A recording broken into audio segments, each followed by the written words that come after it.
이 도둑년아, 시댁돈으로 효도하니? 시어머니의 손바닥이 제 뺨을 후려쳤습니다.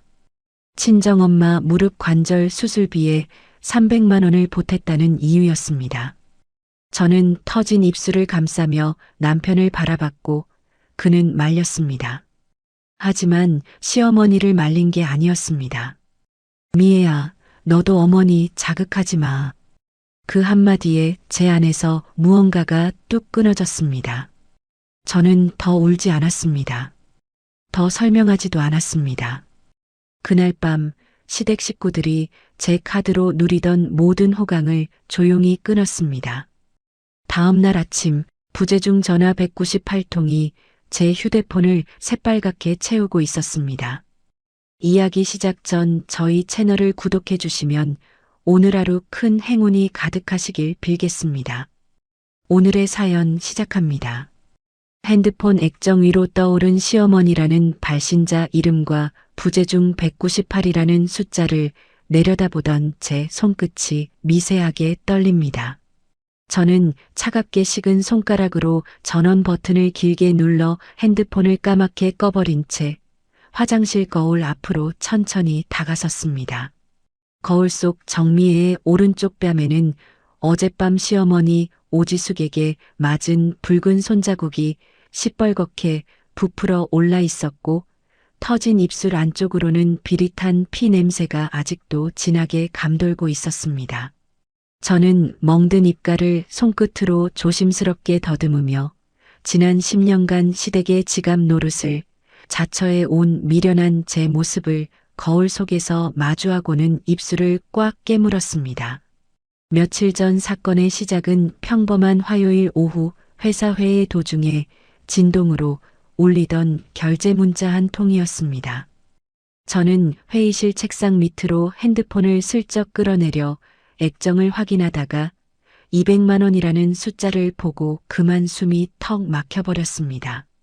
회의가 끝나기 무섭게 비상계단으로 뛰어내려간 저는 시어머니 오지숙에게 전화를 걸었습니다. 어머니, 방금 가족카드로 200만 원 긁으셨어요? 이거 어머니가 쓰신 거 맞죠? 수화기 너머로 시어머니 오지숙의 능청스러운 웃음소리가 들려왔습니다. 어머, 문자 벌써 갔니? 빠르기도 하다. 백화점에서 가방 하나 샀다. 영순이가 새 가방 들고 나왔는데 내가 체면이 있지. 그보다 못한 걸 들고 다니란 말이니. 어머니, 200만 원이 가방 하나 값으로 툭 나갈 돈은 아니잖아요. 제 월급에서 그 돈이 얼마나 큰지 아시잖아요. 쓰시기 전에 한마디만 해주셨어야죠. 얘는 참, 며느리가 왜 이렇게 돈돈거리니. 내가 아들 잘 키워서 너 같은 며느리 얻었는데 이 정도 가방 하나도 못 드니. 그럼 내가 평생 시장 가방만 들고 다녀야겠니? 저는 비상계단 차가운 시멘트 벽에 이마를 살며시 기댄 채 어금니를 꽉 깨물었지만 입에서는 결국 한숨조차 새어나오지 못했습니다. 어머니, 다음부터 큰돈 쓰실 때는 꼭 먼저 말씀해 주세요. 저도 생활비 맞춰야 하니까요. 얘 봐라. 시어미가 가방 하나 사는데 며느리 허락까지 받아야 해? 너 지금 돈 좀 번다고 내 위에 서려는 거니? 우리 두철이가 멀쩡히 벌고 있는데 네가 왜 그렇게 유난이야? 전화를 끊고 회사로 돌아온 저는 책상 서랍 깊숙이 넣어둔 삼각김밥을 꺼내 점심으로 우겨 넣으며 텅 비어가는 통장 잔고를 멍하니 들여다보았습니다. 매달 시댁으로 자동이체되는 카드값 500만 원과 생활비 명목으로 빠져나가는 돈을 메우려 저는 점심 한 끼조차 마음 편히 사 먹지 못한 지가 벌써 3년이 넘어가고 있었습니다. 그날 저녁 파김치가 된 몸을 이끌고 현관문을 열자마자 소파에 비스듬히 누워 텔레비전을 보고 있던 남편 두철이 리모컨을 식탁으로 던지며 인상을 찌푸렸습니다. 또 그 얼굴이야? 들어오자마자 집안 공기부터 죽이네. 사람 숨막히게 하는 것도 재주다. 저는 외투를 벗어 옷걸이에 걸며 가능한 한 차분하게 말을 꺼냈습니다. 오늘 어머니가 내 카드로 200만 원짜리 가방 사셨어. 이번 달 카드값 진짜 빠듯해. 당신이 어머니한테 한 번만 말해줘. 남편 두철은 자리에서 벌떡 일어나더니 슬리퍼를 끌며 식탁 쪽으로 성큼성큼 다가왔습니다. 또 우리 엄마야? 가방 하나 산 걸로 지금 나한테 일러 바치는 거야? 일러 바치는 게 아니라 우리 형편이 그렇게 여유 있는 게 아니잖아. 여유가 없어?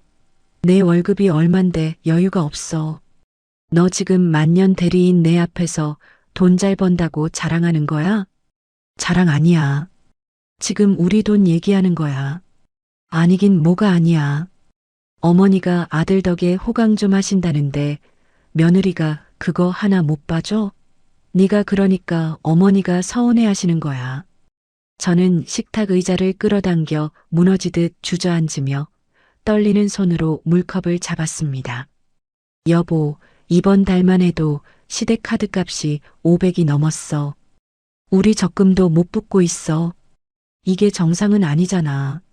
남편 두철은 제 앞에 두 팔을 떡 벌리고 서더니 손가락으로 식탁을 톡톡 두드리며 비웃듯이 입꼬리를 올렸습니다. 적금? 그거 못 넣으면 한 달 쉬면 되잖아. 그게 뭐 죽을 일이야?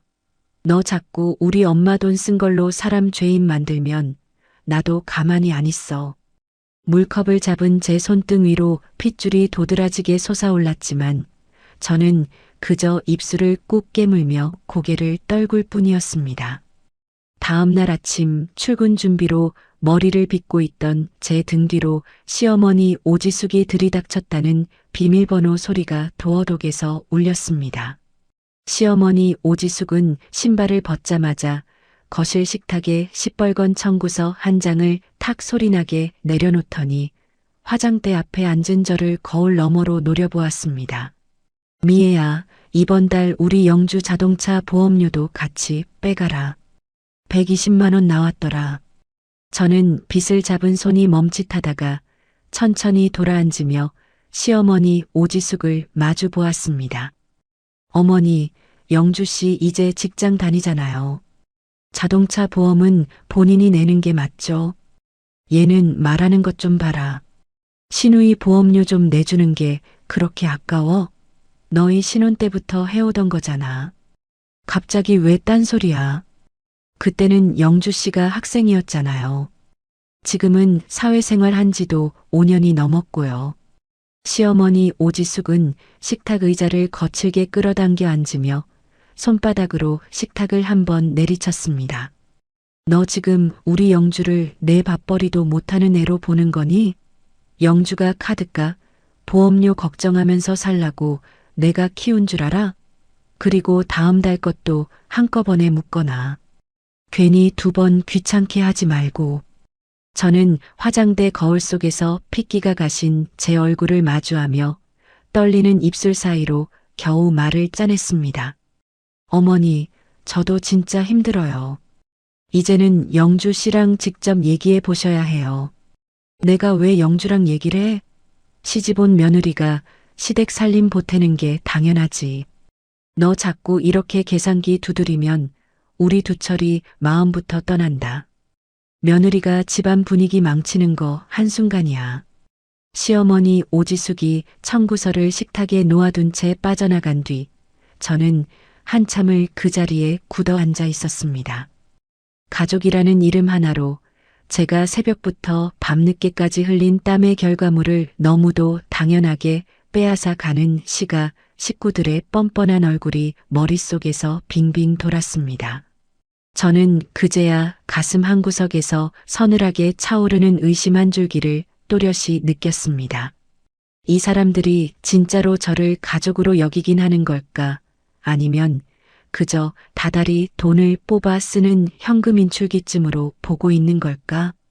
그날 저녁 텅 빈 가계부 통장 잔고를 들여다보며 한숨을 내쉬던 제 핸드폰이 요란하게 울렸습니다. 액정에 뜬 번호는 고향 면 소재지 보건소 응급실 번호였고 저는 자리에서 벌떡 일어나며 전화를 받았습니다. 여보세요. 저 정미애인데요. 무슨 일이에요? 수화기를 잡은 제 손가락 끝이 새파랗게 굳어가는 동안 거실 벽시계의 초침 소리가 유난히 크게 귓전을 두드렸습니다.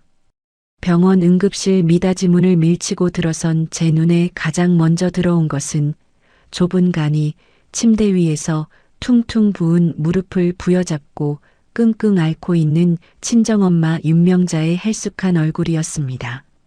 저는 신발끈도 제대로 묶지 못한 채 달려와 침대 옆에 무릎을 꿇으며 어머니의 거친 손을 부여잡았습니다.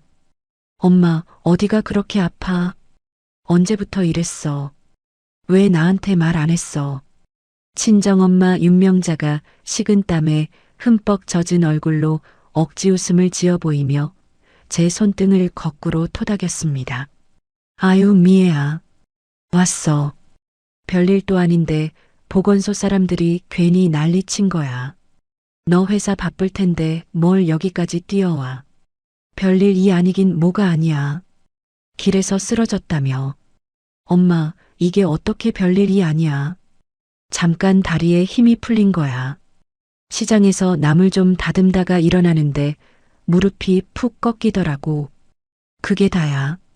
저는 친정엄마 윤명자의 무릎을 덮은 얇은 담요를 조심스럽게 들춰보다가 코끼리 다리처럼 부풀어 오른 어머니의 무릎을 보고 그만 숨을 들이켜고 말았습니다. 엄마, 이게 잠깐 꺾인 무릎이야? 이 지경이 될 때까지 왜 숨겼어? 네가 알면 또 병원 가자고 난리 칠 거 아니냐?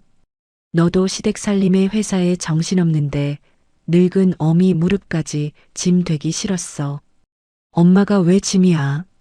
아픈 걸 자식한테도 못 말하면 내가 딸인 게 무슨 소용이야. 친정엄마 윤명자가 침대 시트 자락을 손가락으로 만지작거리며 시선을 천천히 떨구더니 모기처럼 작은 목소리로 중얼거렸습니다. 내 시댁 살림도 빠듯하다며. 사위 눈치도 보일 텐데 친정 어미가 병원비까지 들먹이면 네가 얼마나 난처하겠니? 저는 어머니의 손을 더 꽉 움켜잡으며 입술을 깨물었지만 그새 차오른 눈물 한 방울이 어머니의 손등 위로 톡 떨어지고 말았습니다.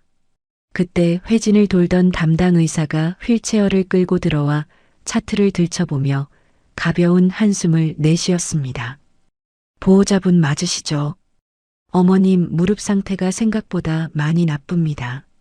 선생님 많이 나쁘다는 게 어느 정도예요? 그냥 약으로는 안 되는 거예요. 엑스레이를 보시면 바로 아실 겁니다. 양쪽 무릎 연골이 거의 닳아서 뼈끼리 부딪히고 있어요. 이대로 두면 6개월 안에 걷는 것 자체가 힘들어질 수 있습니다. 저는 의자에 앉지도 못한 채 두 손으로 입을 틀어막았다가 떨리는 목소리로 다시 물었습니다. 수술 말고는 방법이 없나요? 네, 인공관절 수술을 받으셔야 합니다. 늦추실수록 더 힘들어지고요. 보험 적용을 해도 본인 부담금은 최소 300만 원 정도 잡으셔야 합니다. 친정엄마 윤명자가 침대 위에서 화들짝 놀라며 의사 가운 자락을 향해 손을 내저었습니다. 선생님 아니에요. 그런 큰돈 드는 수술은 안 합니다. 그냥 파스 붙이고 살면 돼요. 늙은이가 무릎 갈아 끼워서 뭐 하겠어요. 어머님 지금 안 하시면 나중에는 누워 지내셔야 할 수도 있습니다. 따님과 꼭 상의해 보세요. 의사가 자리를 비운 뒤 친정엄마 윤명자는 제 손을 토닥이며 한사코 고개를 가로저었습니다. 미애야, 엄마 수술 안 받을란다. 300만 원이면 내 시댁에서 무슨 소리를 하겠니? 엄마, 제발 그런 말 좀 하지 마. 지금은 엄마 다리가 먼저야. 시댁 눈치가 먼저가 아니고. 그래도 사위가 알면 어쩌니. 사돈댁이 알면 또 난리 날 텐데. 바로 그 순간 제 핸드폰 진동이 가방 안에서 요란하게 울렸고 액정에는 시어머니 오지숙의 이름이 또렷하게 떠올라 있었습니다. 저는 어머니의 시선을 피해 복도로 빠져나오며 메시지 창을 열었는데 카카오톡 화면에는 시어머니의 독촉 문자가 빨간 느낌표처럼 박혀 있었습니다. 미애야, 백화점 VIP 라운지 연회비 100만 원 오늘까지 안 내면 등급 떨어진다더라. 빨리 결제해라. 너 때문에 친구들 앞에서 창피당하게 만들 셈이니. 저는 핸드폰을 든 손이 부르르 떨려 복도 벽에 어깨를 기댄 채 한참을 그 자리에 서 있어야만 했습니다. 열린 응급실 문틈 사이로 침대 옆 의자 위에 가지런히 놓인 친정엄마 윤명자의 낡은 검정 고무신이 눈에 들어왔습니다.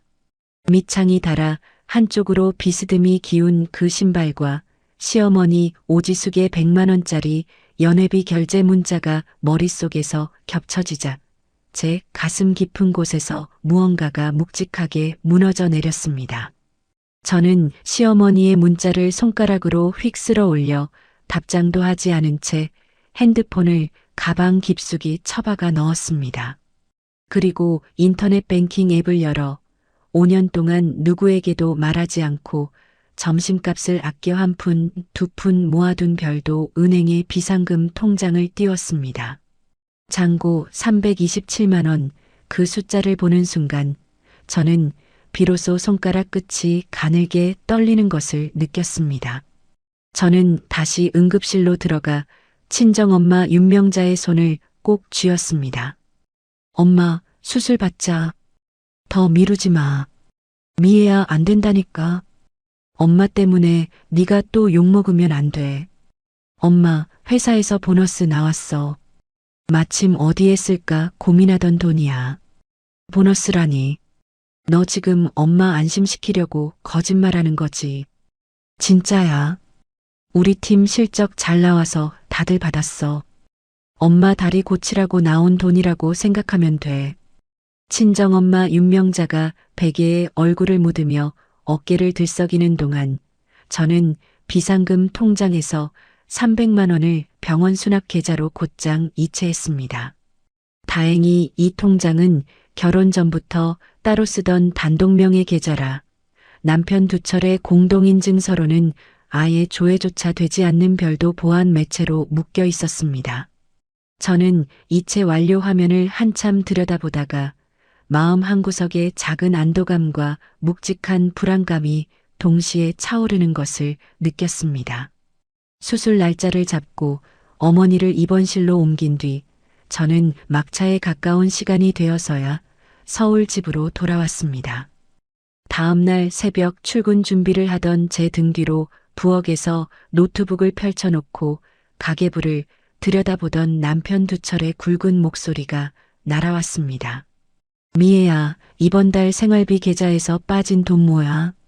어디다 썼어? 저는 머리를 묶던 손을 멈추고 천천히 돌아섰습니다. 무슨 돈 말하는 거야? 무슨 돈이긴. 지난주랑 비교하니까 잔고가 100만 원 가까이 더 비었어. 마트도 안 갔는데 돈이 어디로 샜냐고. 마트 안 가도 공과금 빠지고 보험료 빠지면 그 정도는 줄 수 있어. 남편 두 철이 노트북 화면을 손가락으로 톡톡 두드리더니 자리에서 일어나 제 앞으로 성큼 다가왔습니다. 내가 숫자도 못 보는 바보로 보여? 공과금, 보험료 다 빠진 뒤 숫자야. 돌려 말하지 말고 똑바로 말해. 두 철아, 나 출근 늦겠어. 이따 저녁에 얘기하자. 저녁까지 왜 미뤄? 지금 말해. 너 친정에 돈 보냈지. 저는 손에 쥔 머리끈이 손바닥을 파고드는 것을 느끼며 잠시 망설이다가 입을 열었습니다. 엄마가 무릎 수술을 받으셔야 한대. 그래서 병원비 조금 보탰어. 얼마? 많은 돈 아니야. 얼마냐고. 나한테까지 숨겨? 300만 원. 남편 두 철의 얼굴이 시뻘겋게 달아오르더니 손에 쥔 핸드폰으로 식탁을 한번 내리쳤습니다.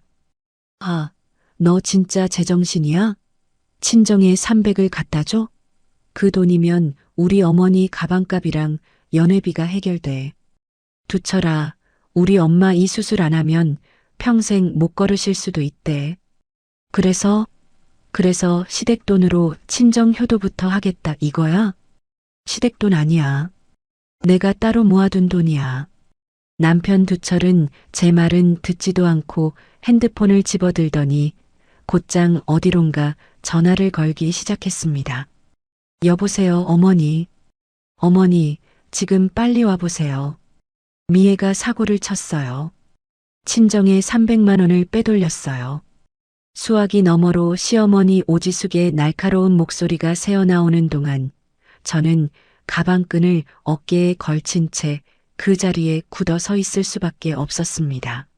남편 두철이 통화를 끝내고 던지듯 핸드폰을 식탁에 내려놓는 그 순간 현관 도어록이 거칠게 비밀번호를 토해내며 째지는 소리를 내기 시작했습니다. 도어록이 비밀번호 4자리를 뱉어내고 철컥 소리와 함께 열리자마자 시어머니 오지숙이 신발도 제대로 벗지 않은 채 거실로 들이닥쳤습니다. 한 손에는 핸드백을 움켜쥐고 다른 손으로는 외투 자락을 부여잡은 시어머니 오지숙의 얼굴은 분노로 시뻘겋게 일그러져 있었고 콧김을 거칠게 내뿜는 모습이 마차 들이받기 직전의 황소를 떠올리게 했습니다. 전현이 어디 있어? 정미애, 너 이리 안 나와. 저는 가방끈을 어깨에 걸친 채 식탁 옆에 그대로 굳어 서 있었고 시어머니 오지숙은 그런 저를 보자마자 곧장 달려들었습니다. 어머니, 왜 이러세요? 왜 이러긴 뭘 왜 이래? 너 2년 어디서 시댁 돈을 빼돌려 친정 늙은이한테 처바쳐. 어머니, 그 돈은 제가 따로 모아둔 돈이에요. 시어머니 오지숙은 제 말이 끝나기도 전에 손을 뻗어 제 머리채를 한 움큼 잡아채더니 식탁 쪽으로 거칠게 끌어당겼습니다. 머리카락 뿌리가 한꺼번에 뽑히는 것 같은 통증에 저는 비명도 제대로 내지 못하고 무릎이 꺾여 바닥으로 주저앉아 버렸습니다. 네가 따로 모아둔 돈이 어디 있어? 두철이가 다 벌어다 준 돈이지. 어머니, 그건 제 월급에서. 닥쳐.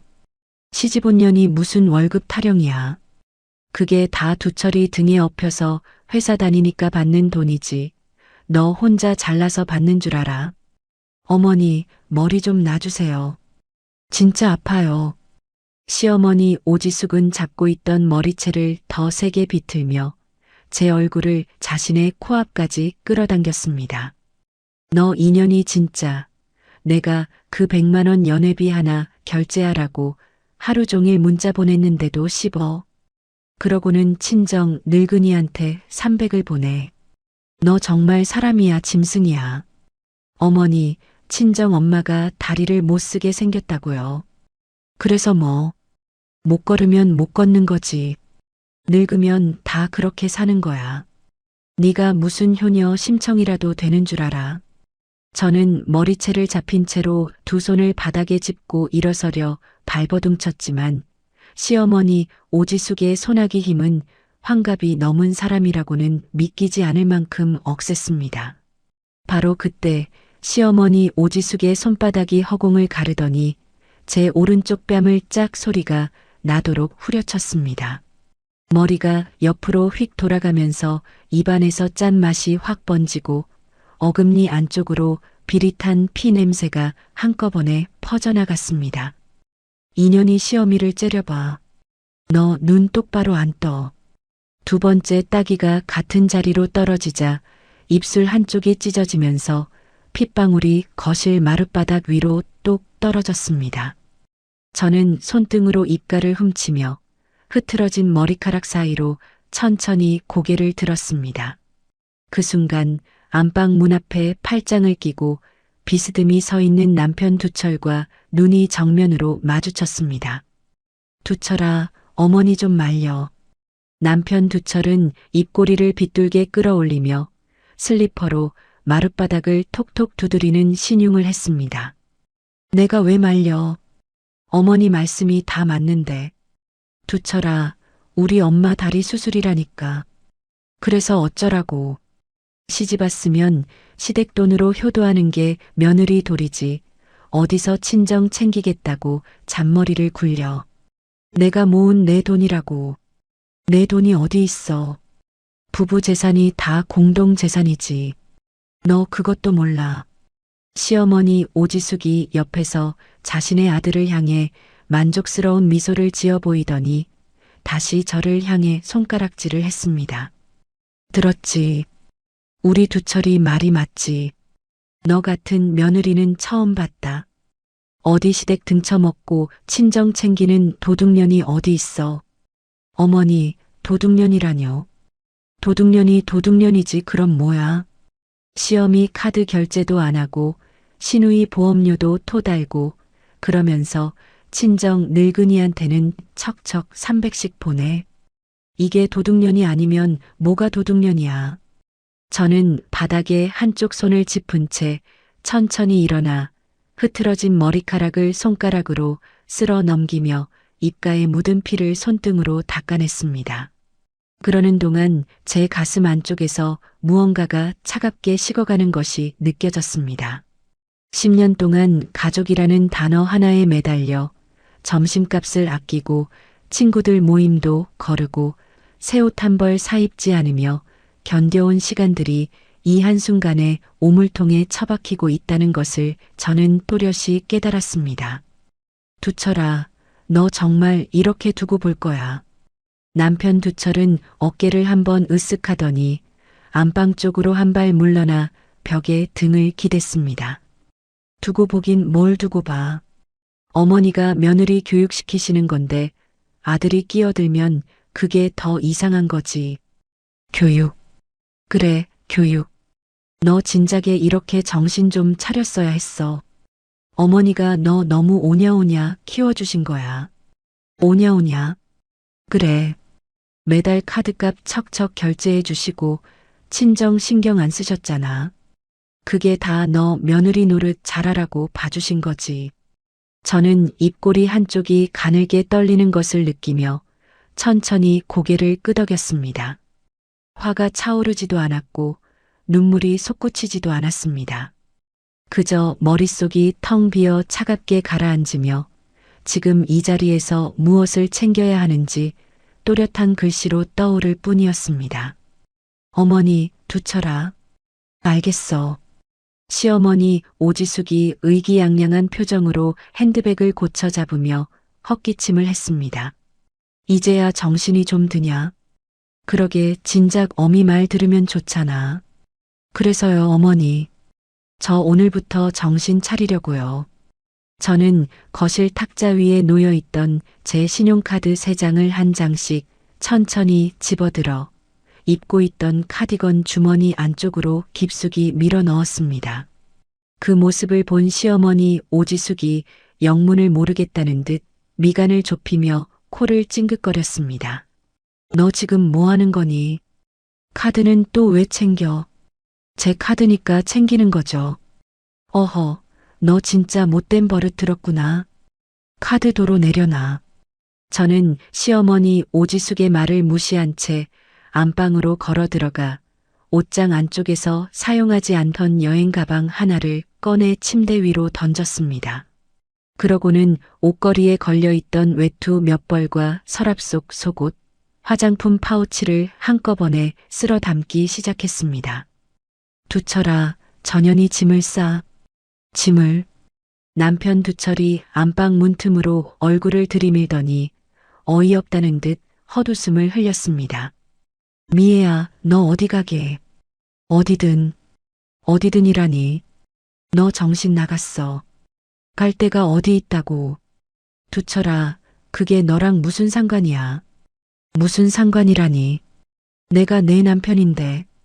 저는 가방 지퍼를 거칠게 끌어올리며 처음으로 남편 두철의 눈을 똑바로 마주 보았습니다. 두철아, 너 오늘 한 짓 평생 후회하게 만들어줄게. 남편 두철은 제 말을 농담처럼 흘려들으며 옆에 선 시어머니 오지숙과 눈을 마주치고는 픽 웃어 보였습니다. 갈 데도 없는 주제에. 며칠이나 버티겠어. 추워서 다시 기어들어 올걸. 시어머니 오지숙도 옆에서 거들며 코웃음을 쳤습니다. 그래, 너 갈 데가 어디 있다고. 친정에 가면 무릎도 못 쓰는 어미한테 짐이나 될 거고, 친구 집에 가면 며칠 만에 쫓겨날 것 뻔하고, 저는 두 사람의 비웃음을 정면으로 받아내며 여행 가방 손잡이를 단단히 움켜잡고 현관으로 걸어 나갔습니다. 신발장 앞에서 잠시 멈춰선 저는 등 뒤로 들려오는 시어머니 오지숙의 새된 목소리를 마지막으로 들으며 운동화 끈을 단단히 조여 매었습니다. 정미애, 너 지금 그 문 나가면 다신 이 집에 발도 못 들이는 줄 알아. 저는 고개를 돌리지 않은 채 차분하게 현관문 손잡이를 잡았습니다. 네, 그렇게 할게요. 쾅 소리가 복도에 메아리치며 현관문이 닫히는 순간 저는 비로소 10년 동안 짊어지고 있던 무거운 짐 하나가 어깨에서 미끄러져 내려가는 것을 또렷이 느꼈습니다. 엘리베이터 거울 속에 비친 제 얼굴은 부어오른 뺨과 찢어진 입술에도 불구하고 그 어느 때보다 또렷한 눈빛으로 정면을 응시하고 있었습니다. 차가운 겨울밤 거리에 홀로 선 저는 부어오른 뺨을 목도리로 감싸가린 채 한참을 걸어 큰 길가 모텔 간판 아래에서 멈춰 섰습니다. 지하 1층 작은 모텔 방 안, 침대맡 협탁 위에 핸드폰과 수첩을 나란히 펼쳐놓은 저는 볼펜 끝을 잘근잘근 깨물며 머릿속에 차오르는 계획들을 한 줄씩 또박또박 적어 내려갔습니다. 종이 위에는 가족카드 정지, 자동이체 해지, 변호사 상담, 상해, 진단서 발급이라는 5글자가 차례로 자리를 잡았고 그 아래에는 시어머니 오지숙과 남편 두철의 이름이 굵은 동그라미로 묶여 있었습니다. 다음 날 아침 9시 정각, 저는 모텔에서 가장 가까운 거래 은행 영업점 자동문이 열리기 무섭게 안으로 들어섰습니다. 번호표를 뽑아들고 창구 앞 의자에 앉아 차례를 기다리는 동안 저는 어금니를 꽉 깨물며 핸드폰 진동 모드로 끊임없이 울려대는 부재중 알림을 모두 무시했습니다. 호출벨이 울리고 창구로 다가가자 안경을 코끝에 걸친 중년 여직원이 친절한 미소로 저를 맞이했습니다. 어떻게 도와드릴까요, 고객님? 제 명의로 등록된 가족카드 2장 그리고 자동이체 항목 전부 다 정지시키려고요. 가족카드는 본인 명의 외에 누구누구 등록되어 있으신가요? 한 분은 시어머니 오지숙, 다른 한 분은 남편 한두철이요. 직원이 모니터를 톡톡 두드리다가 잠시 미간을 살짝 좁히며 저를 올려다보았습니다. 고객님, 두 카드 다 한도가 꽤 높게 설정되어 있네요. 정말 2장 다 정지 처리하시겠어요? 네, 2장 다 오늘부로 사용 정지로 해주세요. 재발급 신청 들어와도 절대 승인하지 마시고요. 알겠습니다. 그러면 자동이체 항목도 같이 확인해 드릴게요. 지금 등록된 게 12건이네요. 시댁 아파트 관리비, 통신비, 정수기 렌털료, 신우이분 자동차 보험료까지 다 고객님 계좌에서 빠지고 있어요. 저는 직원의 모니터 화면을 같이 들여다보며 손가락으로 하나하나 짚어나갔습니다. 이거 전부 다 해지해 주세요. 단 1원도 빠져나가지 못하게요. 12건 전부 다요.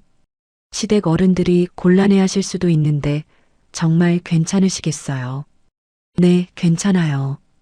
결혼 초에 시어머니가 그쪽의 명의에 옮기면 신용점수 떨어진다고 우겨서 다 제 이름으로 묶어둔 거예요. 이제 정리할 때가 됐어요. 직원이 마지막 확인 버튼을 누르는 동안 저는 의자 등받이에 천천히 등을 기대며 처음으로 길게 숨을 내쉬었습니다. 창구 옆 벽시계가 10시 정각을 가리키는 그 순간 제 손목을 올가매고 있던 보이지 않는 사슬 하나가 또렷한 소리를 내며 풀려나가는 것 같았습니다. 그날 점심 무렵 시어머니 오지숙은 압구정 백화점 명품관 1층 휴게실에서 친구 3명과 마주 앉아 있었습니다. 점심값 계산 차례를 자처한 시어머니 오지숙이 의기양양하게 가족 카드를 점원에게 내밀었을 때 점원의 얼굴에 묘한 당혹스러움이 스쳤습니다. 손님, 죄송한데 결제가 안 되네요. 뭐? 안 된다니. 무슨 소리야 그게. 카드 사용 정지 상태로 뜨고 있어요. 다른 카드 가지고 계세요. 이 카드가 왜 정지가 돼? 단말기가 고장 났겠지. 다시 한번 긁어봐. 점원이 2번, 3번 단말기에 카드를 긁었지만 결과는 똑같았고 시어머니 오지숙의 얼굴은 점점 시뻘개져 갔습니다. 옆 테이블에서 이 광경을 흘끔거리던 시어머니 오지숙의 친구가 호기심을 감추지 못한 채 입을 열었습니다. 지수가 왜? 카드가 안 돼. 아니, 단말기가 고장났나 봐. 며느리 카드가 정지될 리가 없는데. 며느리 카드라니. 너 가족 카드 쓰는 거였어. 옆자리에서 다른 친구가 조롱 섞인 웃음을 흘리며 입을 가렸습니다. 아유 어쩐지. 지숙이 네가 무슨 돈이 있어서 매번 명품관에서 점심 사고 가방 사겠나 했더니 며느리 등쳐먹은 거였구나. 무슨 소리야. 우리 두철이가 회사 잘 다녀서 그런 거지. 두철이 만년 대리라며. 그 월급으로 어떻게 이 동네 라운지를 들락거리니. 시어머니 오지숙이 핸드백을 부여잡고 일어서며 핸드폰을 꺼내 들었습니다. 잠깐만 기다려. 내가 며느리한테 전화 한 통화하고 올게. 화장실 칸 안으로 들어간 시어머니 오지숙은 떨리는 손가락으로 제 번호를 눌렀지만 들려오는 것은 차가운 안내음뿐이었습니다. 연결음조차 들리지 않는 신호음을 40번 넘게 듣고 나서야 시어머니 오지숙은 자신이 차단당했음을 깨닫고 변기 뚜껑 위에 주저앉아 버렸습니다. 같은 날 점심시간 강남역 근처 고급 한정식집 별실에서는 남편 두철이 거래처 부장 2명을 앞에 두고 술잔을 부지런히 돌리고 있었습니다. 계산대 앞에서 가족카드를 자신만만하게 내민 남편 두철의 표정이 점원의 한마디에 무너져 내렸습니다. 손님 결제가 거절되는데요. 뭐라고? 다시 해봐. 3번이나 시도했는데 다 거절이에요. 한도 초과나 정지 카드로 뜨네요. 뒤에서 기다리던 거래처 부장이 호탕하게 웃으며 남편 두철의 어깨를 툭 쳤습니다. 한 부장, 카드가 안 되나 봐. 내가 낼게. 아닙니다. 박 부장님. 잠시만 기다려주세요. 단말기 문제예요. 남편 두철은 식은땀이 흐르는 이마를 손등으로 훔치며 화장실로 황급히 들어가 변기칸 안에서 제게 욕설을 잔뜩 담은 문자를 쏟아부었습니다. 미친년아, 카드 당장 안 풀어. 내가 지금 어디서 망신을 당하고 있는지 알아. 한 번만 더 이딴 짓 하면 너 정말 가만 안 둬. 어머니가 친구들 앞에서 망신당하셨다고 통곡하셨어. 너 어디서 사람 망신을 시켜. 저는 그 문자들을 하나씩 캡처해서 별도 폴더에 차곡차곡 저장한 뒤 발신 번호를 차단 목록에 추가했습니다. 남편 두철은 마이너스 통장이라도 열어보려 핸드폰 뱅킹 앱을 켰지만 화면에 뜬 잔여 한도 47,000원이라는 숫자를 보고는 그 자리에서 핸드폰을 변기 칸 벽에 던지듯 내리쳤습니다. 이게 왜 이래? 내가 한도 5천만 원짜리 통장이 왜? 남편 두철은 그동안 본인이 룸살롱과 골프장에서 그어댄 카드 결제 내역들이 마이너스 통장 한도를 야금야금 갉아먹어왔다는 사실을 비로소 정면으로 마주해야만 했습니다. 저는 그 무렵 회사 근처 정형외과 진료실에 앉아 있었습니다. 하얀 가운을 입은 나이 지긋한 의사가 제 뺨과 입술을 손전등으로 비춰보더니 차트 위에 무언가를 천천히 적어 내려갔습니다. 이거 손바닥으로 맞으신 자국이네요. 한두 대가 아니에요. 네, 어제 시어머니한테 맞았어요. 입술 안쪽도 좀 봅시다. 어금니 쪽 점막이 찢어졌어요. 이 정도면 잇몸 속까지 충격이 갔어요. 진단서 좀 받을 수 있을까요? 법적으로 필요해서요. 걱정 마세요. 전치 2주 진단 나갈 겁니다. 사진도 다 찍어 드릴게요. 멍 색깔 변하는 거 매일 찍어 두시는 게 좋아요. 저는 의사가 건네준 진단서를 손에 받아들고 진료실 밖으로 걸어 나오며 종이 위에 또렷이 찍힌 도장 자국을 손가락 끝으로 가만히 쓸어보았습니다. 복도 창문 너머로 들어오는 햇살이 진단서 위로 길게 떨어지는 동안에도 핸드폰 진동은 그칠 줄 모르고 계속 울려댔습니다. 시어머니 오지숙의 부재중 전화는 그날 하루에만 어느새 100통을 훌쩍 넘기고 있었습니다.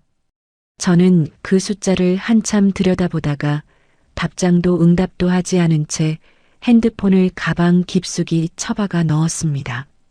백화점 명품관 화장실 칸에서 빠져나온 시어머니 오지숙은 친구들에게 급한 일이 생겼다며 어색한 변명을 늘어놓고 도망치듯 택시를 잡아탔습니다. 집에 도착하자마자 핸드백을 거실 바닥에 내동댕이 친 시어머니 오지숙은 곧장 아들 두철에게 전화를 걸어 한껏 목청을 높였습니다. 두철아, 너 지금 어디 있어? 당장 그 미친년 잡아와. 수화기 너머에서 술기운이 채 가시지 않은 남편 두철의 목소리가 갈라져 흘러나왔습니다. 어머니, 진정 좀 하세요. 저도 지금 회사에서 사색이 됐어요. 진정이 되니? 내가 친구들 앞에서 카드 막혀서 얼마나 망신을 당했는지 알아.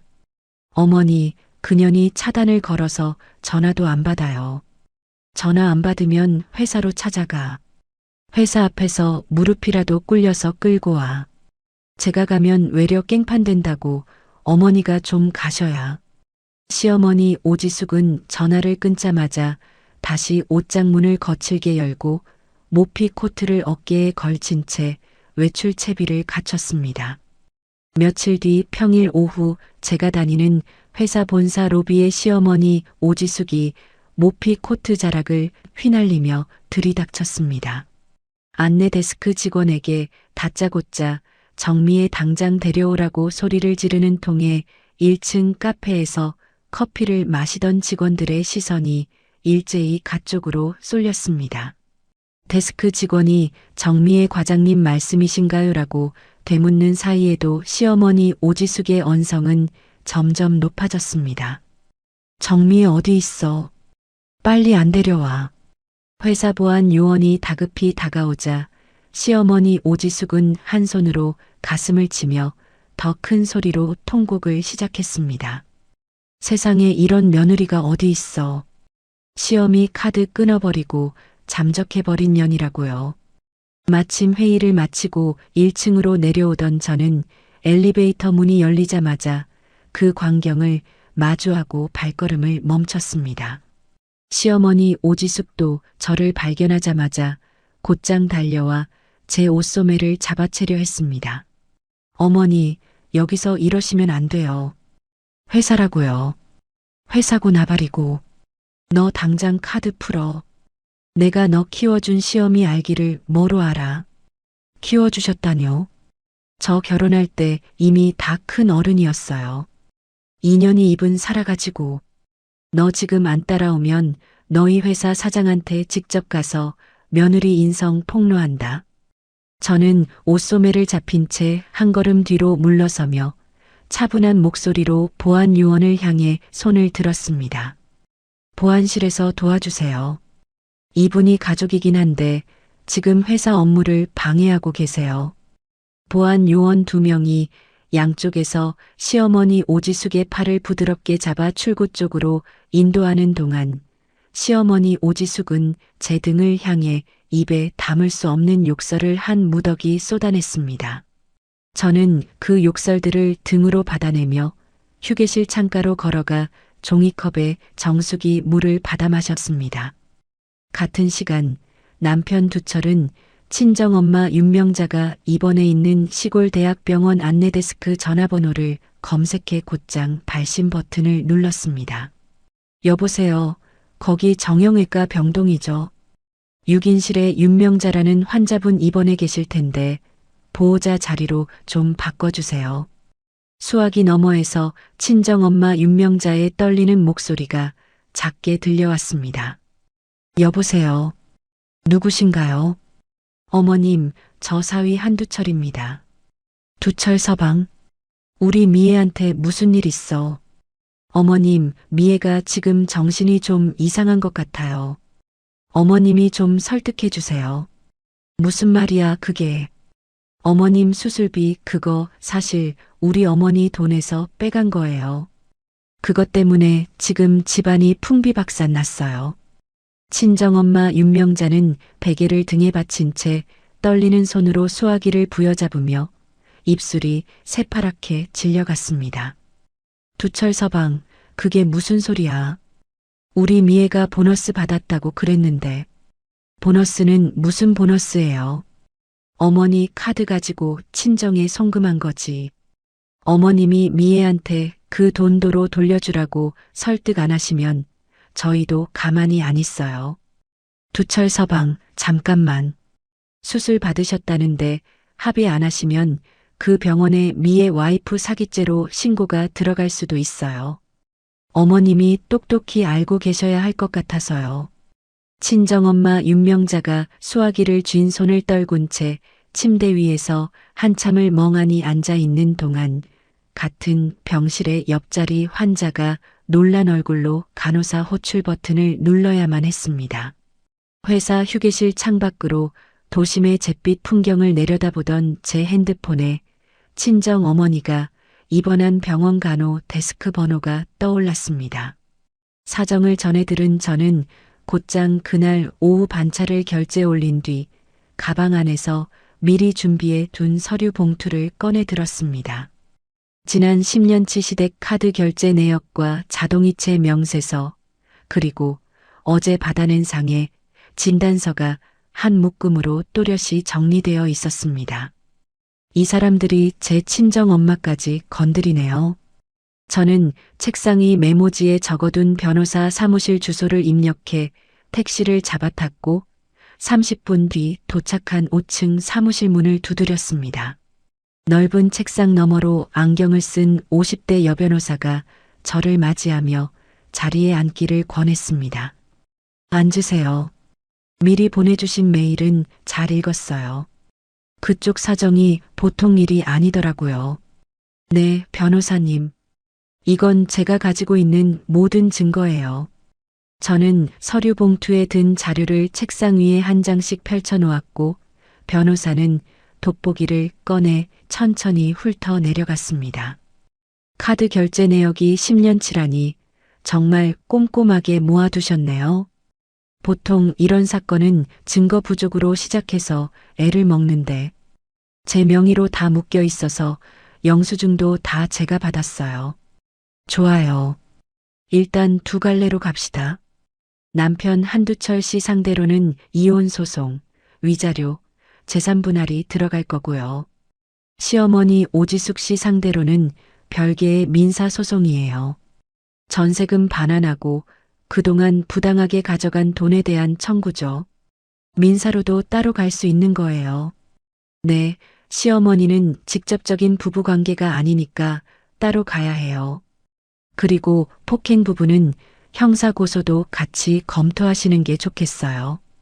저는 고개를 끄덕이며 진단서를 변호사 쪽으로 밀어보냈고 변호사는 잠시 자리에서 일어나 옆방으로 들어갔다가 두꺼운 서류 뭉치를 들고 돌아왔습니다. 미애 씨, 이거 한번 보세요. 그쪽 남편분 금융계좌 조회한 결과예요. 시간이 좀 걸렸어요. 50페이지 가까이 되는 그 서류를 받아든 저는 첫 장을 넘기는 순간 손가락 끝이 차갑게 굳어버렸습니다. 이게 다 뭐예요? 한두철 씨가 지난 7년 동안 매달 200만 원씩 회사 출장비 명목으로 빼돌린 내역이에요. 그 돈이 다 어디로 갔는지 보세요. 이 계좌 송금받은 사람 이름이 오선숙? 그쪽 시어머니, 친언니 명의로 된 차명 계좌예요. 그런데 실제 사용자는 시어머니 오지숙 씨로 추정돼요. 7년치 송금액 합치면 1억 6천만 원이 넘어요. 저는 떨리는 손으로 서류 위를 한 장 한 장 넘기며 매달 같은 날짜에 정확히 200만 원씩 빠져나간 송금 내역을 확인했습니다. 변호사님, 그러면 시어머니가 백화점에서 카드로 쓴 거랑은 별개로 이 돈이 또 따로 쌓이고 있었다는 거예요. 네, 정확해요. 그쪽 시어머니 사치는 며느리 카드로 충당하고 비자금은 따로 모으고 있었던 거죠. 그 돈의 출처가 결국 한두철 씨의 회사 횡령이고요. 저는 입술을 꽉 깨물며 가방 속에서 누렇게 변색된 종이 한 장을 꺼내 변호사에게 내밀었습니다. 이것도 같이 봐주세요. 5년 전에 시어머니가 아파트 사실 때 제 전세금 1억 5천을 빌려가시면서 받은 차용증이에요. 변호사가 차용증을 한참 들여다보다가 안경 너머로 흥미로운 미소를 지어 보였습니다. 이거 정말 잘 받아두셨네요. 차용증에 도장도 또렷하고 송금 내역도 있고, 그런데 아파트 등기는 시어머니 단독 명의로 되어 있다고요. 네, 사주신다고 약속하셨는데 결국 본인 이름으로만. 좋아요, 미애 씨. 그 아파트 오늘 중으로 가압류 신청 들어갈게요. 차용증이랑 송금 내역만 있으면 가압류는 거의 100% 받아져요. 저는 변호사가 곧장 키보드를 두드리며 가압류 신청서를 작성하는 모습을 가만히 바라보며 차오르는 숨을 천천히 가다듬었습니다. 변호사님, 이거 다 이길 수 있을까요? 미애 씨, 이 정도 증거면 제가 자신 있게 말씀드릴게요. 두 소송 다 이깁니다. 그쪽 시댁은 이제 발 뻗고 잘 수 있는 밤이 며칠 안 남았어요. 창밖으로 짧은 겨울 해가 붉게 기울어 가는 동안 변호사 사무실 프린터에서 가압류 신청서가 한 장씩 또렷한 소리를 내며 빠져나오기 시작했습니다.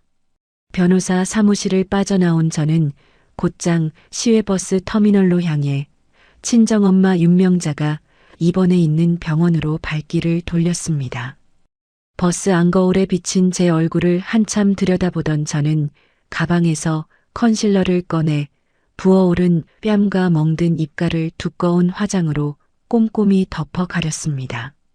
병실 미닫이 문을 조심스럽게 밀고 들어서자 침대에 모로 누워 천장을 멍하니 올려다보던 친정엄마 윤명자가 깜짝 놀라며 몸을 일으키려 했습니다. 엄마, 일어나지 마. 누워있어. 미애야, 너 이 시간에 어떻게 왔어?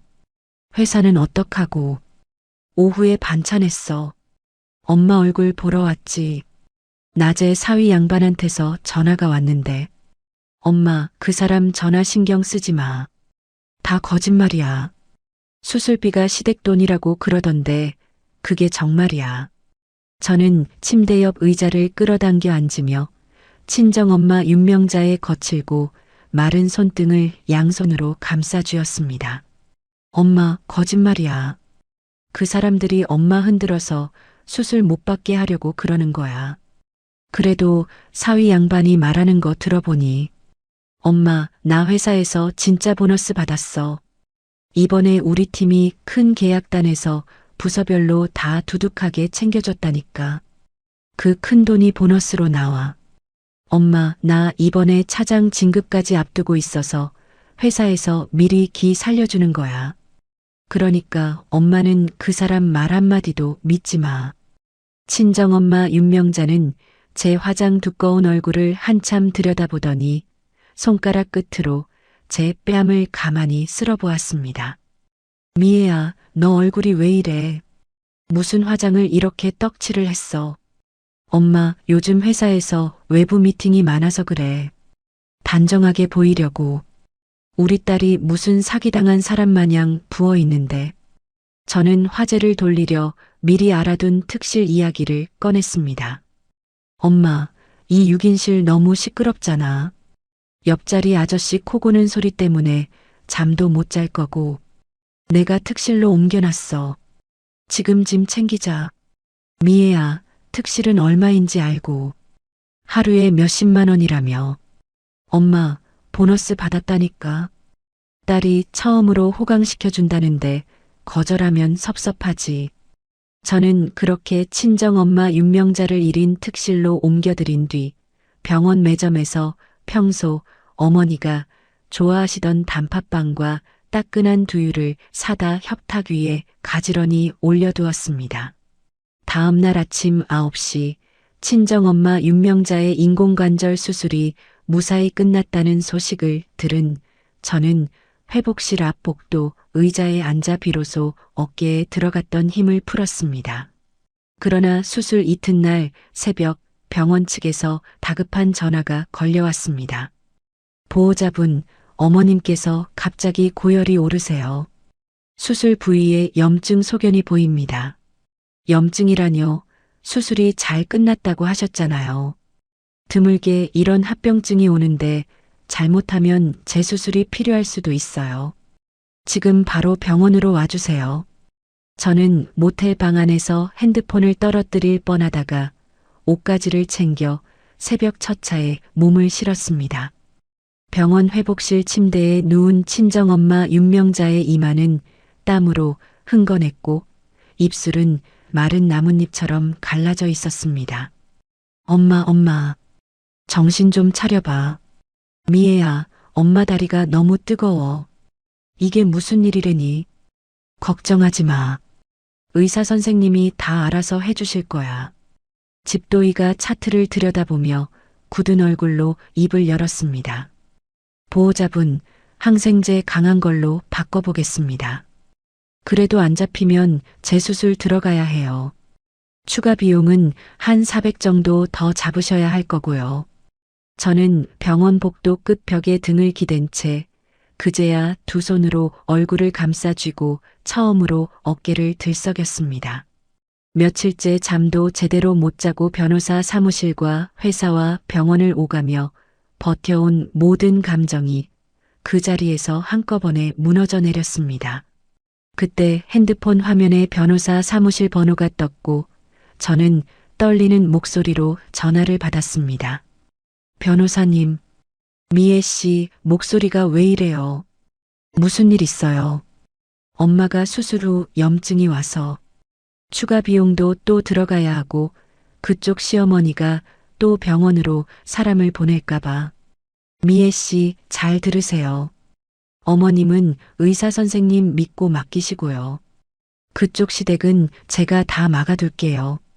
가압류도 어제 정상적으로 들어갔어요. 네, 변호사님. 흔들리지 마세요. 지금 무너지면 그동안 한 게 다 헛수고예요. 저는 전화를 끊고 화장실로 들어가 차가운 물로 얼굴을 세차게 두드린 뒤 다시 거울 속 제 눈을 마주 보았습니다.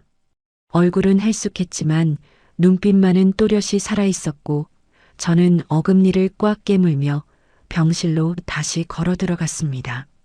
사흘 뒤 다행히 친정엄마 윤명자의 열이 잡히고 염증 수치가 떨어지면서 재수술까지는 가지 않아도 된다는 회진 결과를 받아들었습니다. 같은 무렵 서울의 시댁 아파트 좁은 부엌, 텅 빈 냉장고 문을 열어젖힌 시어머니 오지숙과 남편 두철은 마지막 남은 컵라면 하나를 두고 마주 서 있었습니다. 두철아, 이거 엄마 줘. 엄마는 위장이 약해서 김치도 없는 라면이라도 먹어야 해. 어머니, 저도 점심부터 굶었어요. 어머니가 양보하세요. 아들이 어디서 어미한테 너 회사 안 갔어. 회사 갔다 왔어요. 점심값 단돈 5,000원이 없어서 굶었다고요.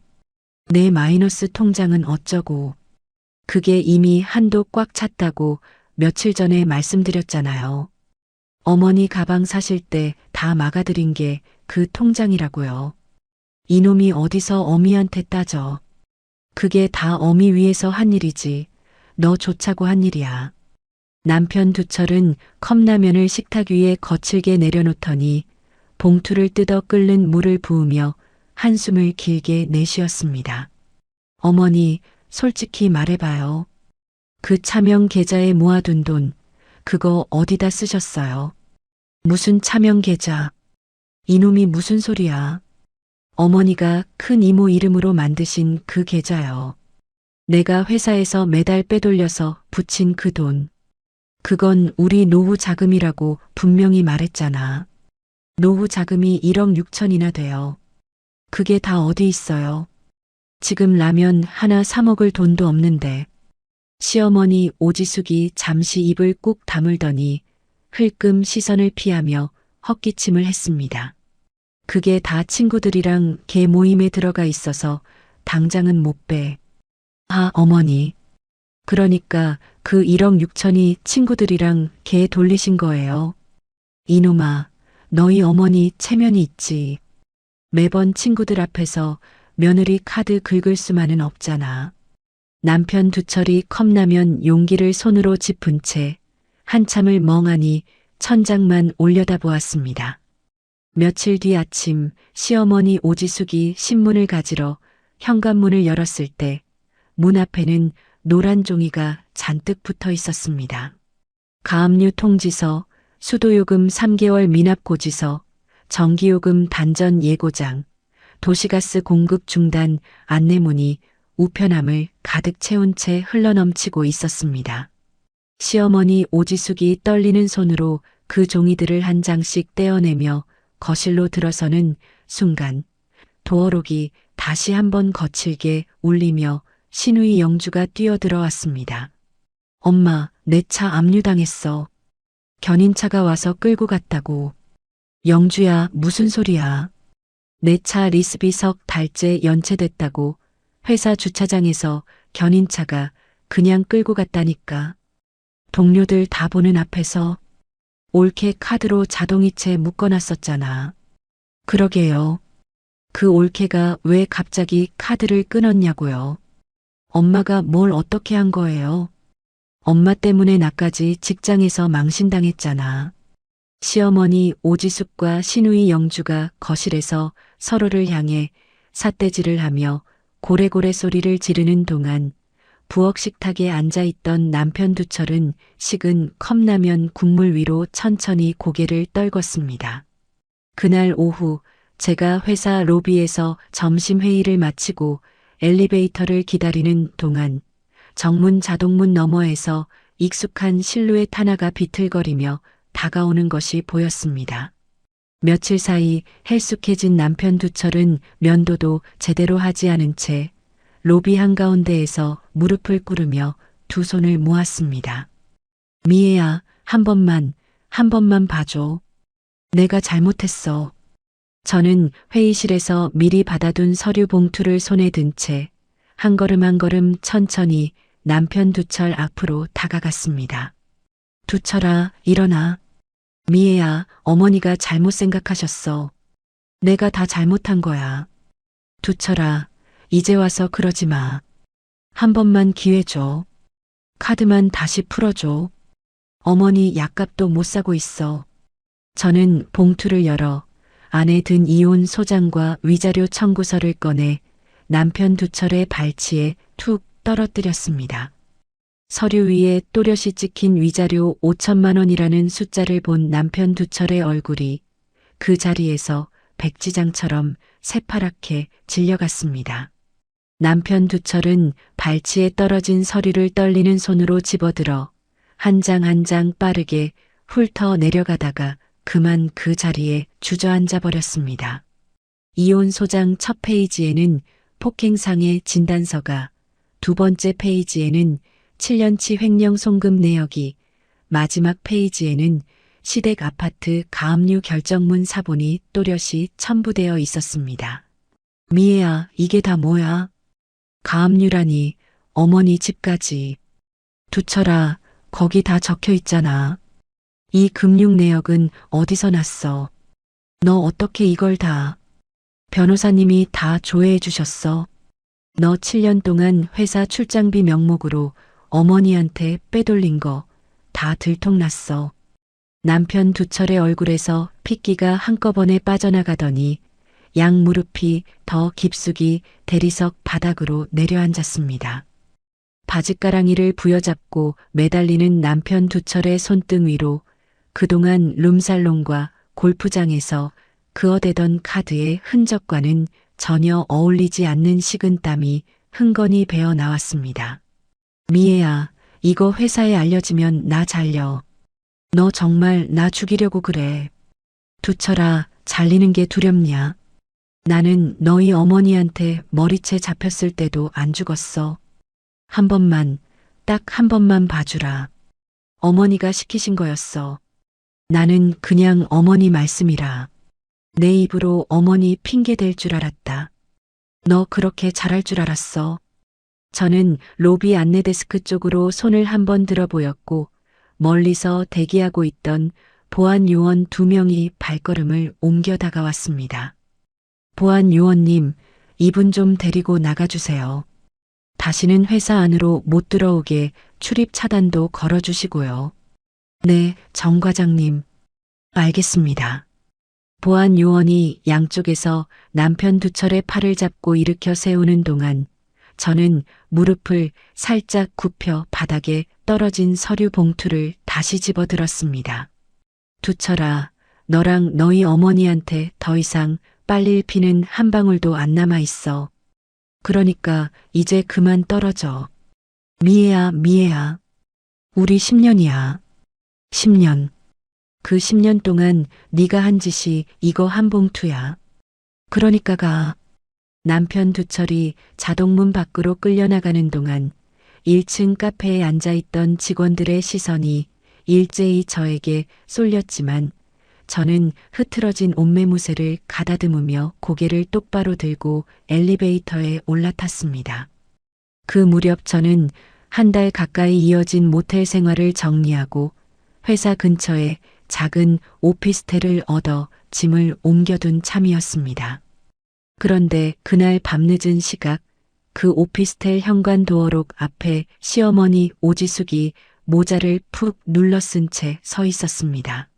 나중에야 알았지만 두철을 앞세워 부동산을 수소문해 제가 계약한 집을 알아낸 것이었습니다. 초인종 소리에 인터폰 화면을 켠 저는 며칠 사이 10년은 더 늙어 보이는 시어머니 오지숙의 얼굴을 보고 잠시 손가락을 멈췄습니다. 미애야, 어미다. 잠깐만 문 좀 열어다오. 어머니, 이 시간에 무슨 일이세요? 잠깐이면 돼. 추워 죽겠다. 잠깐만 들어가게 해줘. 저는 외투를 걸치고 현관문을 열대 안으로는 들이지 않은 채 좁은 복도에서 시어머니 오지숙과 마주 섰습니다. 어머니, 여기서 말씀하세요. 미애야, 어미가 잘못했다. 내가 늙어서 노망이 났던 게야. 노망이요. 그래, 내가 며느리 귀한 줄 몰랐어. 정말로 몰랐어.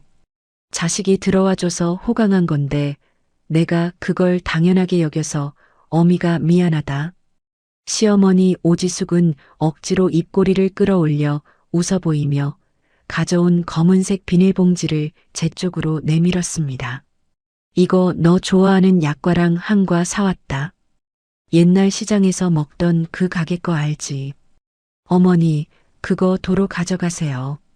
미애야, 어미 말 좀 들어. 우리 다시 시작하자. 가족카드 풀어주고 가압류만 좀 빼주면 어미가 2번 다신 안 그럴게. 저는 시어머니 오지숙이 내민 봉지를 보지도 않은 채 천천히 한 걸음 뒤로 물러서며 팔짱을 끼웠습니다. 어머니, 제 전세금 1억 5천 어디 있어요? 그게 어머니가 차용증 써주시면서 빌려간 그 돈 5년 동안 단돈 100만 원도 갚으신 적 없잖아요. 미애야, 그게 다 우리 두철이 집 마련하느라. 그 집 명의는 어머니 단독이잖아요. 두철이 이름은 한 글자도 안 들어가 있고요. 미애야, 그건 절세 때문에 그랬던 거지. 절세요. 어머니, 절세는 자식 명의로 옮길 때나 하는 말이지. 며느리 돈 갈취해서 시어머니 명의로 사는 걸 절세라고 하지는 않아요. 시어머니 오지숙은 입술을 달싹이다가 결국 들고 있던 비닐봉지를 복도 바닥에 내려놓으며 손을 떨었습니다. 미애야, 그러면 어찌 살아? 어미를 길에 내쫓을 셈이야. 어머니, 그 1억 5천이랑 두철이 통해서 7년 동안 빼돌리신 1억 6천. 전부 다 법정에서 받아낼 거예요. 미애야, 그 돈이 어디 있다고. 집을 파시든 갯돈을 끌어모으시든 그건 어머니가 알아서 하실 일이에요. 인연이 시어미한테 어떻게 이렇게. 어머니 입에서 그 호칭 또 나오니까 진짜 정 떨어지네요. 가세요. 저는 시어머니 오지숙의 코앞에서 현관문을 닫고 도어록을 2번 거듭 잠근 뒤 그제야 무릎이 풀려 신발장 옆에 잠시 등을 기댔습니다. 문 너머에서 시어머니 오지숙이 한참을 우는 소리가 들렸지만 저는 이어폰을 귀에 꽂고 음악 볼륨을 한껏 키워 그 통곡 소리를 머릿속에서 깨끗이 지워버렸습니다. 며칠 뒤 시댁 아파트 단지 게시판에는 경매 게시 공고가 또렷이 나붙었고 시어머니 오지숙은 그 종이 앞 보도블록에 주저앉아 통곡을 하다가 경비실 직원에게 부축을 받아 일어서야 했습니다. 같은 무렵 시댁 거실에서는 시누이 영주가 어머니의 머리채를 잡을 듯이 손가락질을 하며 비명을 질러댔습니다. 엄마, 내 차값까지 다 어디다 쓴 거야. 엄마가 책임져. 내 차값을 왜 어미가 책임져. 너도 다 큰 어른이잖아. 엄마가 옳게 카드로 묶어두자고 그랬잖아. 엄마 때문에 내 신용점수도 다 깎였다고. 그러면 어미는 어쩌라고. 내 집까지 경매로 넘어가게 생겼는데. 남편 두철은 거실 한구석 소파에 웅크려 앉은 채 두 모녀의 고함을 멍하니 듣고만 있었습니다. 며느리 한 사람의 어깨 위에 올려놓고 쌓아 올렸던 시댁의 위세는 그 어깨가 빠져나간 자리에서 모래성처럼 한꺼번에 무너져 내리고 있었습니다. 저는 그 소식을 변호사 사무실에서 전해 들으며 처음으로 10년 동안 가슴 한쪽에 얹혀있던 무거운 체증이 사르르 녹아내리는 것을 느꼈습니다. 그렇게 3개월의 시간이 흘렀습니다. 봄 기운이 슬며시 스며들기 시작한 어느 평일 오전, 저는 서울가정법원 조정실 앞 복도 의자에 앉아 변호사와 마지막 자료를 점검하고 있었습니다. 맞은편 의자에는 며칠 면도도 못한 듯 까칠한 턱수염을 기른 남편 두철이 어디서 구한 듯한 헐렁한 양복 차림으로 국선 변호사 옆에 잔뜩 움츠리고 앉아 있었습니다. 두철아, 양복이 그게 뭐야? 남편 두철은 제 시선을 피하며 옆자리 국선 변호사에게 들릴 듯 말 듯한 목소리로 중얼거렸습니다. 미애야, 사선 변호사 선임할 돈이 없어서. 네가 횡령한 돈 1억 6천은 다 어디 갔는데. 그건 어머니가. 조정실 문이 열리고 판사가 자리에 앉자 제 변호사가 한 발 앞으로 나서며 그동안 차곡차곡 모아둔 자료들을 책상 위에 가지런히 펼쳐 놓았습니다. 존경하는 판사님, 피고 한두철은 지난 7년 동안 회사 출장비 명목으로 매달 200만 원씩 총 1억 6천여만 원을 어머니 친언니 명의 차명 계좌로 빼돌렸습니다. 판사가 안경 너머로 서류를 한참 들여다보다가 남편 두철 쪽으로 시선을 옮겼습니다. 피고, 이 송금 내역 인정합니까? 판사님, 그게 인정합니까? 부인합니까? 인정은 하는데 그 돈은 다 어머니 용돈으로 드린 거지 제가 쓴 게 아닙니다. 어머니 용돈으로 매달 200만 원씩 7년이나 줬다는 말입니까? 네, 어머니가 자꾸 달라고 하셔서.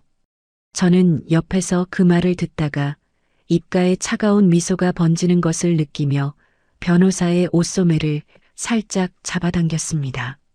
변호사가 고개를 끄덕이며 다음 서류를 꺼내 들었습니다.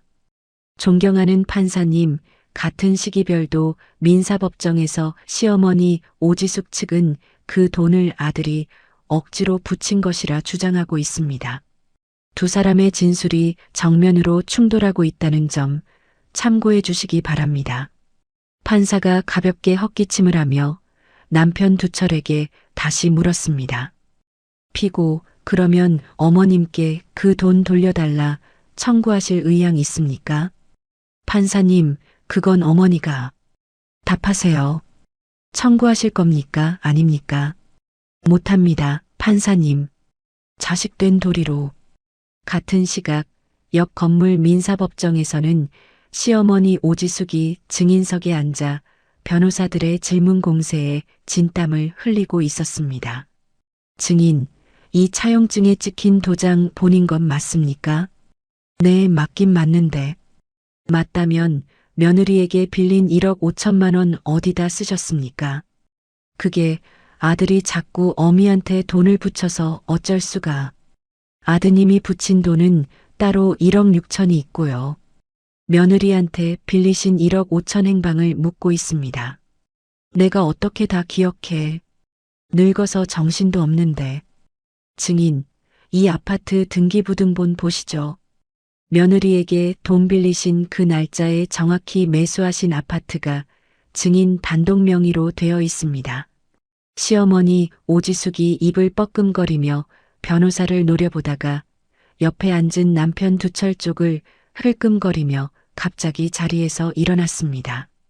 판사님, 그 돈은 우리 두철이가 어미 노후 대비하라고 직접 사준 집이에요. 며느리 돈 빌린 적 없어요. 증인, 그러면 이 차용증은 위조라는 말입니까? 위조까지는 아니고 그게 그냥 형식상. 방청석에서 남편 두철이 자리에서 벌떡 일어나며 손가락으로 시어머니 오지숙을 가리켰습니다. 어머니, 무슨 말씀이세요? 어머니가 사달라고 하셔서 사드린 거잖아요. 이놈이 어디서 어미한테 거짓말을. 네가 어미 사랑한다고 직접 사줬잖아. 어머니, 지금 법정이에요. 거짓말하시면 안 돼요. 네가 거짓말하지 마라, 이놈아. 다 큰 아들이 어미 등 떠밀어. 판사가 헛기침을 두어 번 하며 의사봉을 가볍게 내리쳤고 친모자가 법정 한복판에서 서로의 멱살을 잡을 듯이 손가락질을 하는 진풍경이 한참 동안 이어졌습니다. 저는 옆 법정에서 들려오는 그 시끄러운 다툼 소리를 흘려들으며 변호사가 건넨 마지막 진술서에 또렷이 도장을 찍어 내려놓았습니다. 조정실 안에 한참 동안 정적이 흐르더니 판사가 안경을 코끝으로 밀어 올리며 천천히 입을 열었습니다. 피고 한두철의 유책 사유가 명백히 인정됩니다. 폭행 방조, 가정 재산 은닉, 일방적 친정, 폄훼 발언이 그 근거입니다. 네, 판사님. 위자료 5천만 원 전액 인정하고 재산 분할은 은닉된 1억 6천만 원 차명 자금을 부부 공동 재산에 포함시켜 산정합니다. 원고 측 청구 거의 그대로 받아들이는 판결로 가겠습니다. 남편 두철이 의자 등받이를 부여잡으며 어깨를 들썩이는 동안 저는 그쪽으로 단 한 번도 시선을 돌리지 않은 채 변호사에게 가만히 고개를 끄덕여 보였습니다. 미애 씨, 축하해요. 거의 다 받아냈어요. 변호사님, 옆 건물 민사법정 결과는요. 방금 문자 왔어요. 시어머니 측 패소했어요. 전세금 1억 5천 반환 명령에 미이행 시 가압류된 아파트 경매 진행한다는 결정문 나왔어요. 저는 변호사가 건네는 판결문 사본 2장을 받아들고 천천히 손가락 끝으로 도장 자국을 쓸어보았습니다. 종이 한 장 위에 또렷이 찍힌 그 도장 무게가 지난 10년간 제 어깨를 짓누르던 모든 죄책감과 의무감을 한꺼번에 가루로 만들어 흩어보내는 것 같았습니다. 같은 시각 옆 건물 민사법정 복도에서는 시어머니 오지숙이 판결문을 받아들자마자 거품을 물고 그 자리에 쓰러지려는 신용을 했습니다. 판사님, 이게 무슨 말도 안 되는 판결이에요. 내가 늙은이라고 이러시면 안 되지. 증인, 진정하세요. 판결은 이미 났습니다. 미애야, 미애야. 어디 갔어? 어미 좀 살려달라고 해봐. 저는 옆 법정 입구에서 그 절규를 2귀로 또렷이 들었지만 단 한 번도 고개를 돌리지 않은 채 가방 안에 판결문을 정성스럽게 챙겨 넣고 그대로 법원 정문을 향해 또각또각 발걸음을 옮겼습니다. 며칠 뒤 시댁 아파트 단지 입구에는 경매 입찰 공고가 큼지막하게 나붙었고 시어머니 오지숙은 그 종이를 등 뒤에 두고 핸드폰 주소록을 한 명씩 눌러보았습니다. 백화점 라운지에서 같이 명품 가방을 자랑하던 친구 영순이의 목소리가 차갑게 흘러나왔습니다. 지수가 무슨 일이야? 한참 만이네. 영순아, 내가 좀 급해서 그러는데 단돈 500만 갚을 테니까 빌려줄 수 있어. 어머, 지수가. 그 명품관에서 며느리 카드 막힌 게 너지. 다들 그 얘기로 한참을 시끄러웠어. 영순아, 사람이 어려울 때. 미안해, 지수가. 우리 남편이 너랑은 더 이상 통화도 하지 말라더라. 끊을게. 전화기를 든 시어머니 오지숙의 손에서 핸드폰이 미끄러져 보도블록 위로 떨어지는 동안 한때 그 곁을 떠나지 않던 라운지 동무 10여 명의 이름은 차례로 차단 목록으로 사라졌습니다. 같은 무렵 남편 두철은 회사 인사팀장 앞에 고개를 푹 숙인 채 앉아 있었습니다. 한대리 거래은행에서 가압류 통지 들어왔다. 회사 통장까지 묶이게 생겼어. 팀장님, 이건 개인적인 일이라. 개인적인 일이 회사명의 계좌까지 묶으면 그게 어떻게 개인 일이야. 너 사직 썼어. 사유는 일신상이라고 쓰면 퇴직금이라도 받아가고. 팀장님, 한 번만. 한대리, 자네 부인이 우리 회사 정과장이야. 회사가 누구 손을 들어줘야 할지 자네도 알지. 남편 두철은 그날 저녁 사직서를 품에 안고 회사 정문을 빠져나와 보증금조차 없어 들어갈 원룸 한 칸도 구하지 못한 채 지하철역 근처 월세 30만 원짜리 고시원 좁은 방에 짐을 풀어야 했습니다. 저는 며칠 뒤 변호사 사무실 회의실에서 입금 내역서를 한 장 한 장 천천히 들여다보았습니다. 미애 씨 강제 집행으로 회수한 위자료 5천만 원 입금됐고요. 시어머니 측 전세금 반환 1억 5천도 아파트 경매 배당금에서 우선 회수됐어요. 변호사님, 횡령 비자금은요? 차명 계좌에 남아있던 잔액 8천 정도도 부부 공동재산으로 인정돼서 미애 씨 통장으로 들어갔어요. 전부 합치면 3억 가까이 되네요. 저는 통장 잔고 화면을 한참 동안 들여다보다가 처음으로 두 손으로 얼굴을 감싸며 깊은 숨을 천천히 내쉬었습니다. 그 숫자는 단순한 금액이 아니라 지난 10년 동안 제가 흘린 땀과 새벽잠과 점심 삼각김밥의 결과물이 비로소 정당한 자리로 돌아왔다는 표식이었습니다. 따뜻한 봄볕이 창문 가득 쏟아져 들어오는 대학병원 재활치료실에서 친정엄마 윤명자는 보행기를 두 손으로 단단히 잡고 한 걸음 한 걸음 디디는 연습을 하고 있었습니다. 저는 어머니 등 뒤에서 허리를 단단히 받쳐주며 어머니의 한 걸음마다 같이 숨을 쉬고 있었습니다. 엄마, 잘하고 있어. 그렇게 한 발씩만. 미애야, 엄마 진짜 다시 걸을 수 있는 거야. 당연하지. 의사 선생님이 2달 뒤면 보행기 없이 산책도 가능하대. 우리 딸 덕분이다. 진짜로. 엄마, 우리 퇴원하면 나랑 같이 살자.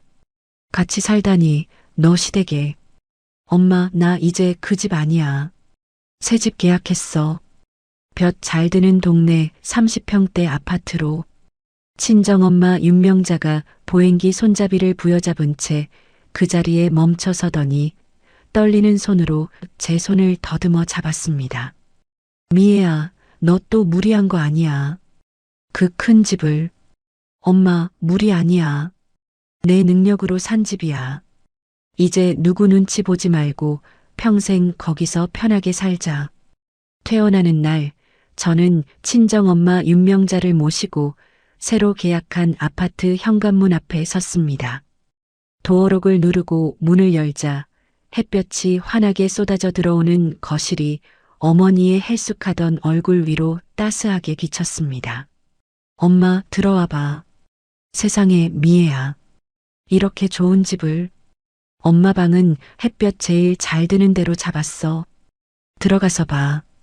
친정엄마 윤명자는 거실 한가운데 우두커니 서서 한참을 둘러보다가 결국 손등으로 눈가를 훔치며 작게 흐느꼈습니다.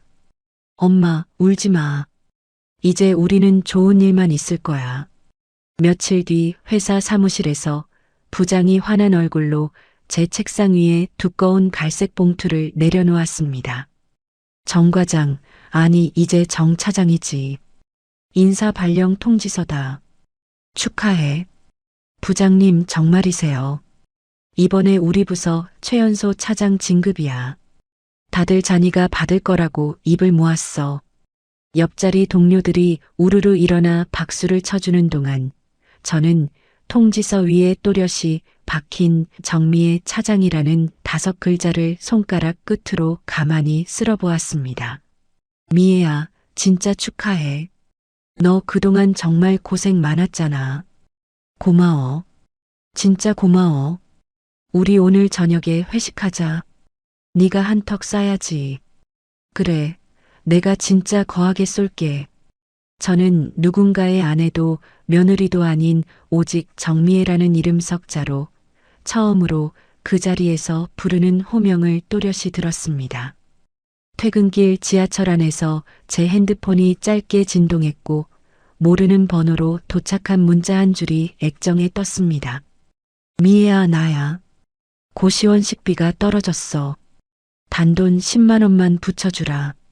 저는 손가락 끝으로 화면을 가볍게 톡 두드려 그 번호를 곧장 스팸 차단 목록에 추가해버렸습니다. 한때 부재중 전화 198통이라는 숫자에 짓눌려 거울 속 멍든 뺨을 마주하던 그 주눅든 워킹맘은 이제 그 어떤 협박과 애원에도 표정 하나 흔들리지 않는 단단한 거목이 되어 있었습니다. 집에 도착하니 친정엄마 윤명자가 식탁 위에 한우 등심을 정성스럽게 펼쳐놓고 저를 기다리고 있었습니다. 미애야, 어서 와. 엄마가 직접 마트 다녀왔어. 엄마, 보행기 없이 어떻게 다녀와. 이제 지팡이 짚고 동네 한 바퀴는 걷드네. 우리 딸 장됐다는데 어미가 가만히 앉아서 받기만 하면 쓰겠니? 저는 어머니가 직접 구워주신 두툼한 한우 한 점을 입에 넣으며 처음으로 시댁 눈치 보지 않고 마음껏 씹어 삼켰습니다. 어머니가 따라주신 식혜에 잔을 들어 올리는 그 순간 저는 어머니의 잔에 제 잔을 가볍게 부딪혔습니다. 엄마, 우리 이제부터 진짜 잘 살아보자. 그래, 미애야. 우리 둘이 알콩달콩 잘 살자. 창밖으로 따스한 봄바람이 솔솔 불어오는 동안 식탁 위에 놓인 제 핸드폰은 그 어떤 누구의 부재중 전화도 협박 문자도 울리지 않는 평온한 침묵 속에 가만히 잠겨 있었습니다. 저는 어머니의 주름진 얼굴을 마주보며 앞으로 펼쳐질 인생의 두 번째 막을 향해 한치의 흔들림도 없이 또박또박한 발걸음을 내디딜 준비를 마쳤습니다. 인생톡톡 시청자 여러분, 가족이라는 이름 하나로 평생 자기 몫을 지우고 살아오신 우리 어머니들, 며느리들, 그리고 누이들에게 오늘 미애 씨의 이야기를 바칩니다. 참고 또 참는 것만이 미덕은 아닙니다. 내 손으로 번 내 돈을 지키고 내 부모님을 챙기고 내 자존심을 세우는 일은 결코 이기적인 일이 아니라 가장 정직한 사랑입니다. 묵묵히 버텨오신 그 모든 세월의 끝에는 반드시 봄볕 같은 따뜻한 날이 찾아옵니다. 오늘도 부엌에서, 시장에서, 자식들 사이에서 묵묵히 자리를 지키시는 모든 분들을 진심으로 응원합니다. 이야기를 끝까지 들어주셨다면 잘 들었다고 댓글 하나만 남겨주세요. 구독과 좋아요를 눌러주시는 모든 분들이 행복하시길 기원합니다. 오늘 함께 해주셔서 정말 감사합니다.